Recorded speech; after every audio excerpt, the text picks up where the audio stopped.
Video பார்க்குறதுக்கு முன்னாடி like பண்ணிவிட்டு சப்ஸ்கிரைப் பண்ணிட்டு பெல் ஐக்கனை ஆனில் போடணும். ஓகே, போட்டு அப்புறம் வீடியோ கண்டினியூ பண்ணுங்கள்.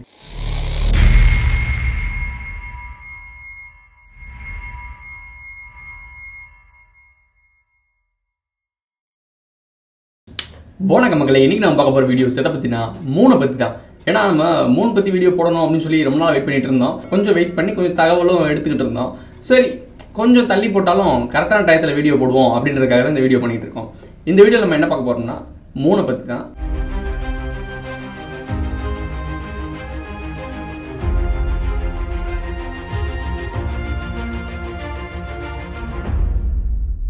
ஆரம்பத்திலே சொன்னது தான், மூணுன்றது வந்து ரொம்ப ரகசியமானது, மூணுன்றது வந்து கவர்ச்சியானது, அது வசீகரக்கூடிய ஒரு விஷயம், எல்லாருக்குமே ஒரு அட்ராக்ஷன் கொடுக்கக்கூடிய ஒரு விஷயம் தான் மூணு.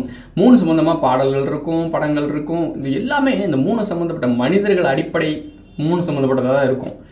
ஆதியில் மனிதர்கள் மூணு தான் கடவுளை வழங்கியிருக்கோம். இதுக்கெல்லாம் காரணம் என்ன? மூணில் இருக்கக்கூடிய அந்த ஈர்ப்பு விசை, பூமியில் இருக்கக்கூடிய ஒரு சில இயற்கை மாற்றங்கள்னால தான். அப்போது காலநிலைகளும் அந்த பருவநிலைகளும் நம்ம குறிக்கிறது மூணை வச்சு குறிக்கிறோம், அதுக்காகத்தான் நம்ம இப்படி பண்ணியிருக்கோம் அப்படின்லாம் ஒரு உருட்டுவானுங்க. அதெல்லாம் தூக்கி ஓரமாக வைங்க, அது கிடையாது. இது நம்ம பேசக்கூடிய விஷயமே வேறு. சூடோ சயின்ஸு அப்படி இப்படின்னு சொல்லுவாங்க, கான்ஸ்பிரசி தியரி அப்படிலாம் சொல்லுவானுங்க.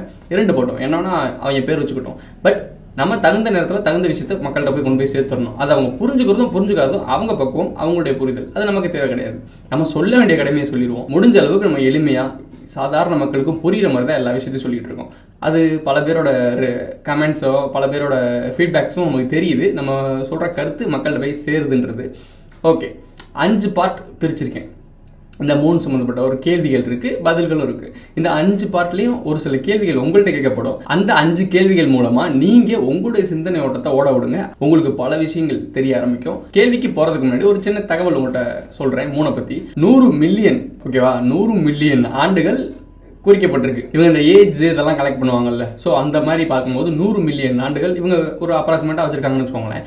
பட் 4527 பில்லியன் ஆண்டுகள் வந்து அவருடைய தோராயமாக மூணோட ஒரு ஏஜ் இருக்குன்னு வச்சுக்கோங்க. இதை வச்சு நீங்கள் கணக்கிட்டு பாருங்க, மூணுக்கும் பூமிக்கும் இருக்க ஏஜ் டிஃப்ரெண்ட் போட்டு பாருங்க, உங்களுக்கு நல்லாவே தெரியும். மூணு பூமியை விட மூத்தவர். அது எப்படி பூமியோட ஒரு துணைக்கோளா மாறுச்சு? அதுதான் என் கேள்வியே. பூமி சின்ன வயசு, அதோட பெரிய வயசு இருக்க மூணு எப்படி பூமியை சுத்துது? இதுதான் என் கேள்வி. அங்கிருந்தா உங்க சிந்தனையை முடக்கி விட்டுருக்கேன். வாங்க ஃபர்ஸ்ட் கேள்விக்கு போவோம்.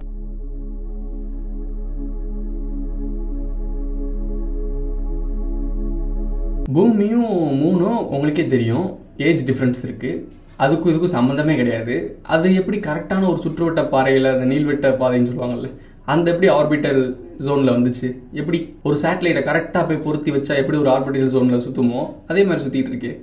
அப்போ மூணு ஒரு சேட்டலைட்டா? 1969ஆம் ஆண்டு மூணு சம்மந்தமாக ஒரு எக்ஸ்பெரிமெண்ட் பண்ணியிருக்கானுங்க.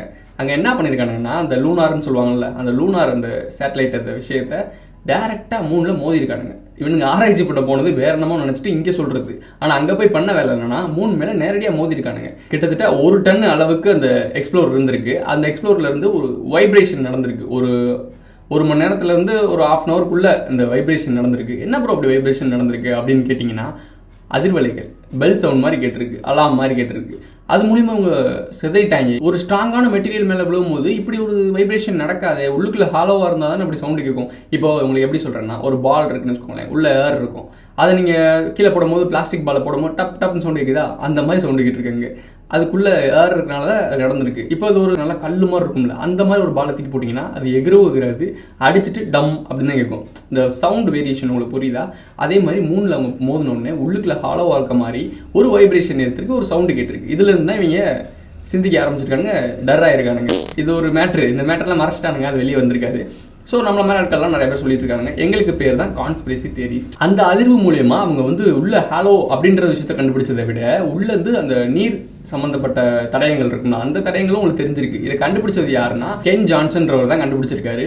அந்த நிலவில் இருக்கக்கூடிய சேட்டலைட்ல எடுக்கிறாங்கல்ல அந்த போட்டோஸ்லாம், அதெல்லாம் தரவு பார்த்து சரி பார்ப்பாங்கல்ல, அதில் இருக்க நிறை குறை சரி தவறு இதெல்லாம் பார்ப்பாங்கல்ல, அந்த ஒரு நபர் தான் கென் ஜான்சன். அவர் சொல்லியிருக்காரு இந்த விஷயத்தை. அதை மட்டும் அவர் சொல்லி முடிக்கல, நிலவு ஒரு கட்டமைப்பு, திட்டமிட்டு வடிவமைக்கப்பட்டது அப்படின்னு சொல்லியிருக்காப்புல. இங்கே தான் ஆச்சரியத்தின் உச்சத்துக்கே போயிருக்காங்க எல்லா ஆராய்ச்சியாளர்களும்.